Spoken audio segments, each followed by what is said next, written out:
कैसी तेरी खुदगर्जी ड्रामा की अगली एपिसोड्स में शमशेर बाबा साहब के पास जाता है और बाबा साहब से कहता है कि मुझे मेरा हक दें, मेरे हिस्से की जायदाद मुझे दे दें। नवाबजादा दिलावर कहता है कि मैं तुम्हें अपने घर, अपनी हर किस्म की जायदाद और कारोबार से बेदखल कर चुका हूँ, तुम जाकर रहो अपनी बीवी के साथ। अब शमशेर को बहुत गुस्सा आता है कि बाबा साहब ने उसे कुछ भी नहीं दिया। इतनी दौलत है बाबा साहब के पास और इस दौलत में से बाबा साहब मुझे कुछ नहीं दे रहे।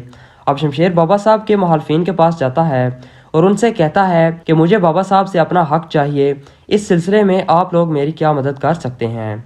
आमर इंटरप्राइजेज का मालिक शमशेर से कहता है कि अगर आप नवाब साहब की कंपनी के कुछ राज मुझे फरोख्त कर दें तो मैं उनकी आपको अच्छी कीमत दे सकता हूँ और नवाब साहब से आपका हक लेकर देना भी मेरी जिम्मेदारी होगी।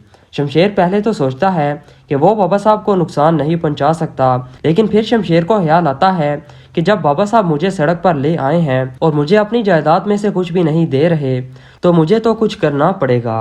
अब शमशेर नवाबजादा दिलावर की कंपनी के राज आमर इंटरप्राइजेज को बता देता है और इसके बदले में शमशेर को 2 करोड़ की रकम मिल जाती है।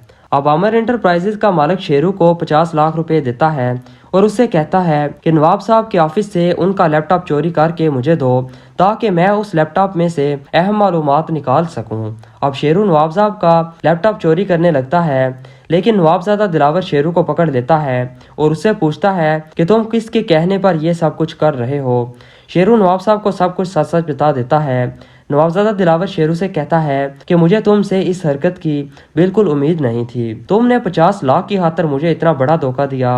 अब नवाबजादा दिलावर शमशेर को बुलाता है और उससे कहता है कि तुम पैसों के लिए इस हद तक गिर सकते हो, मुझे मालूम नहीं था। शमशेर कहता है कि आपने मुझे अपनी जायदाद से आग कर दिया और मुझे सड़क पर ले आए, ये सब कुछ करना तो बनता था। अब इस तरह बाप बेटा एक दूसरे से बिल्कुल दूर हो जाते हैं।